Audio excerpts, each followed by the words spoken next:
মদ জিনা খুন মা বাবাৰ নাফৰমানি এজনা আন্দোলন শিক্ষক কৰা এইবিলাক অপৰাধ হয় আৰু এই অপৰাধবিলাকৰ পৰা মুক্তি দিবৰ কাৰণে সকলো ব্যক্তিয়ে চেষ্টা কৰি আছে।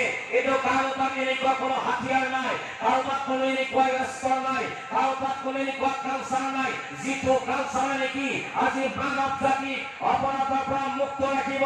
কুৰবান যাওক মুছলমান, আল্লাহ তাবাৰাকা ওয়া তাআলাই আমাৰ মাজত এনেকুৱা এটা মাধ্যম দিছে, এনেকুৱা এটা মাধ্যম দিছে যিটো মাধ্যমত আমি চলিলে, এনেকুৱা অস্ত্ৰ দিছে যিটো অস্ত্ৰ ব্যৱহাৰ কৰিলে, এনেকুৱা এটা পোচাক দিছে যিটো পোচাক আমি পিন্ধিলে আমি সকলো অপৰাধৰ পৰা মুক্ত থাকিবৰ কাৰণে সক্ষম হওঁ।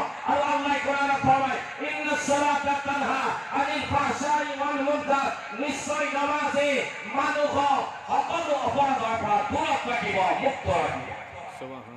নমাজে এনেকুৱা এটা ইবাদত যি নমাজে মানুহক সকলো অপৰাধৰ পৰা মুক্ত ৰাখে। হে মুছলমান, নমাজৰ প্ৰতি আমাৰ গুৰুত্ব থাকিব লাগিব। আজি কোনজন দেখি ইচ্ছা যে আল্লাহৰ এবাৰ দিদাৰ কৰোঁ।